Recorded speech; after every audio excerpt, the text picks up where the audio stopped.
We're going to run a couple of more places, and this is it. Romans 6, and we're going to pick it up at verse 1. But now we get an idea of a new creature. We got an old example from Israel. Israel got a fresh start. At this time of year, the beginning. So that's symbolic of our individual beginning that we have with the Lord. But we see we got to stick it out. Romans 6, and let's pick it up at verse 1. Romans 6 and verse 1. Okay, go ahead. What shall we say then? Shall we continue in sin that grace may abound? That's what people really trying to say. They saying we can just sin now. They're not saying it like that. I know. See, they say it a little more clever. But if you tell me Jesus brought grace and I don't have to keep the law, guess what? You telling me I can sin because of grace. That's what you telling me. You saying it a different way, but you telling me that.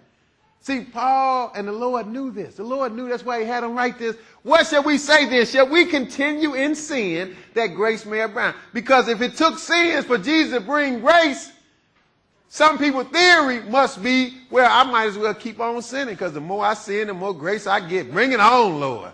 Matter of fact, I'm going to do something tonight because I'm going to get me some more grace in the morning. Grace just going to keep on coming. That's foolishness, isn't it? But that's really what they're saying. Jesus died for my sins. I don't have to worry about, I don't have to keep the law. You're saying you can keep sinning. Look, grace don't work like that. What shall we say then? Shall we continue in sin that grace may abound? What's the answer? God forbid. God forbid. You cannot continue in sin that grace may abound. Now, since we know it's God forbid that we continue in sin, keep your finger here. We're going to come back. Let's see what sin is that we shouldn't continue in that grace may abound. 1 John 3. Keep your finger here. We're going to come back in a minute. 1 John 3 and verse 4. We're going to get to it right away. Go ahead. Whosoever committed sin transgresseth also the law. That's elementary. If you commit sin, you break the law. Transgress the law. Why? For sin is the transgression of the law. Sin is the breaking. That's what transgress means. Sin is the breaking of the law. That's what sin is. So now if he just told me that shall I continue in sin that grace may abound, that means shall I continue to break the law, right? So I can get more grace? God forbid. Let's go back there. Romans 6. Romans 6. And we're going to keep your finger in 1 John. We're going to come back there one last time too. That's your other finger. Romans 6. So we got the answer that we're not supposed to break the law. We're supposed to keep the law when we get under the grace of God, because that's what got you in trouble in the first place. So you can't continue to break the law and think you're going to get more grace. That's why he said, read verse 1 again.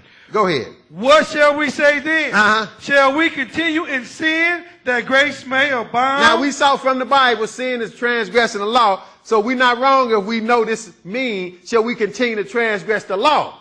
Because that's what the Bible definition of sin is. Shall we continue to transgress the law that we can get more grace? What's the answer? God forbid. God forbid. You cannot continue to transgress God's law. You can't think the law is done away with because of grace. God forbid. Why? How shall we that are dead to sin live any longer therein? See, the old you is being deadened to sin. Why? Because you a new creature. Go ahead, verse 3. Know ye not that so many of us as were baptized into Jesus Christ were baptized into his death? Therefore, we are buried with him by baptism in death. That like as Christ was raised up from the dead by the glory of the Father, even so we also should walk in newness of life. Oh, we should walk in newness of life. That's what makes us a new creature, brothers and sisters. We got our mind changed, renewed, and we are living different. Our body is followed. We learned some things about God that he didn't like that we was doing, and we changed them. So we're a new creature. And Christ is an example, his death and resurrection. Go ahead, verse 5. For if we have been planted together in the likeness of his death. That's when you go in the grave. When he went in the grave, when you go in the water, get baptized, because that's what he's talking about. That's what he said at verse 3. Know ye not that as many of us were baptized into Jesus, were baptized into his death. That's what baptism is symbolic of. The old you is dying. For you planted in the likeness of his death. He died to give you this opportunity of newness of life. We shall also be in the likeness of his resurrection. When you come out that water, you are living a new life, a new creature. Verse 6.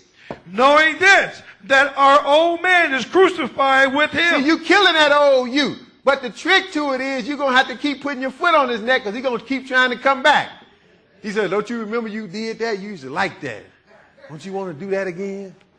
So you're going to have to keep him dead. Knowing this, that our old man is crucified. Why? Because you're a new creature now, right?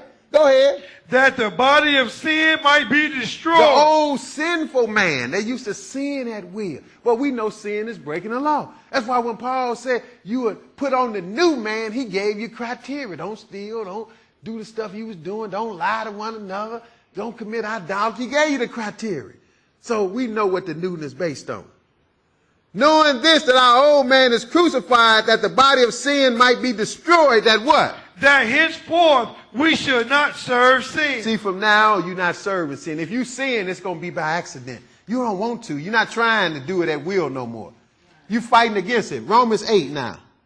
Romans 8. One more after this. Back to 1 John, and that'll be it.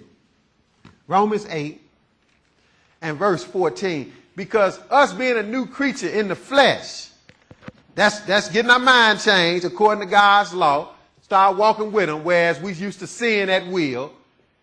Us doing that and walking with the Lord and staying the course to the end, that's what's going to allow us to be a new creature permanently, for real, in totality when it's all over with. Literally a new creature. Right now, we're just a new creature spiritually speaking. That means we got our mind renewed and we start living a different type of life than what we used to live. See, that's just spiritually speaking. You still the same you, though. You still the same person overall. You just can change your ways from the information, the knowledge you got from the Lord. Now, but that's leading us somewhere else. We're doing all of this because we want to literally be a new creature. We want to be a total new creature, period. But this is the only way you're going to make it. It starts right here. Romans 8 and 14. Go ahead. For as many as are led by the Spirit of God, they are the sons of God. See, but you got to be following. The Lord is leading you with his Spirit. And you got to follow, then you the sons of God. But that's only with the renewing of the mind. You're not the real son of God yet. And that's what he's going to let us know.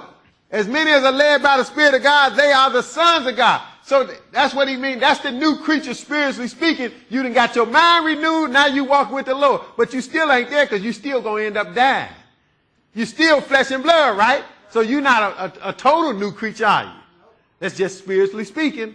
But we talking about being a total new creature. So what's that about? We waiting on that. But now, if you led by the Spirit of God, you are the sons of God. Yeah, you're a new creature spiritually. But what else you got to look forward to? Skip down to verse 18.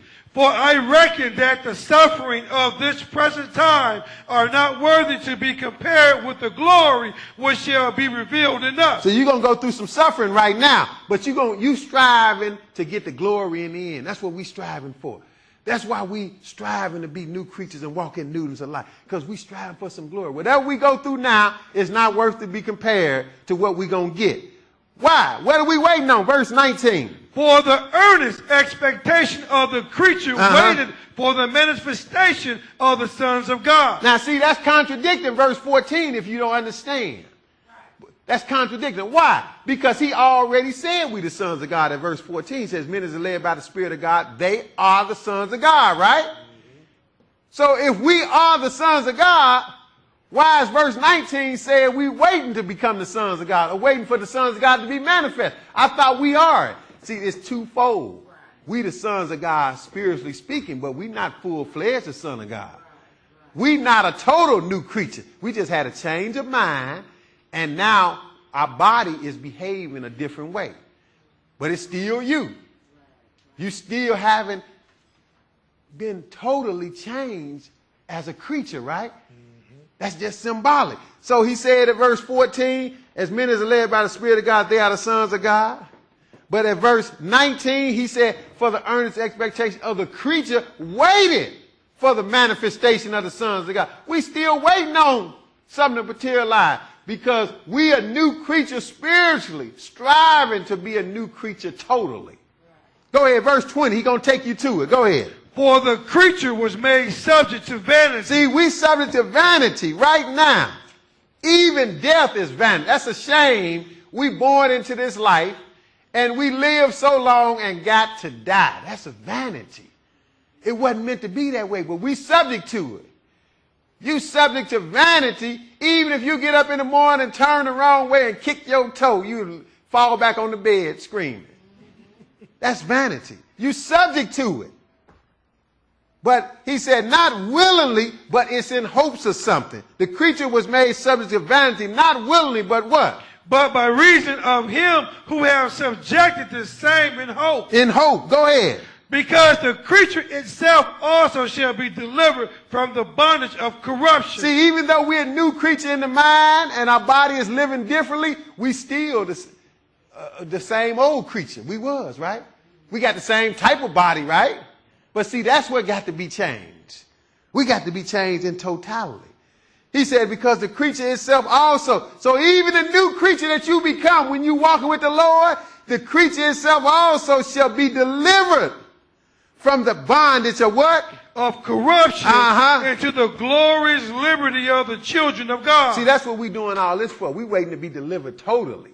Go ahead. For we know that the whole creation groaning and travailing in pain together until now. Until now. But what are we waiting to happen? Go ahead. And not only they, but ourselves also. See, Paul said we waiting on this. Even ourselves. See, you can say you got the Spirit all you want to. You need the Spirit. You could be full of the Spirit, but you still waiting on something else. You still waiting to become a real new creature. And not only they, but ourselves also, what do they have? Which what? Which have the first fruits of the Spirit. Paul said, we got the first fruits of the Spirit. We got it. We got it going on. But we still waiting on something though. What? Even we ourselves grown within ourselves. He said, we groaning within ourselves. Even though we got the first fruits of the Spirit, we groaning within ourselves. Waiting for what? Waiting for the adoption. Oh, waiting for the adoption, which means what? To wit, the redemption of our body. Oh, the redemption of our body. Because this body is subject to vanity. It's going to die. It gets old and die. So we waiting to get this redeemed. Then we will be a full-fledged new creature. That's what we're doing all this for. Let's go back to 1 John, and this is it. See, we're doing all of this so we can truly be a new creature.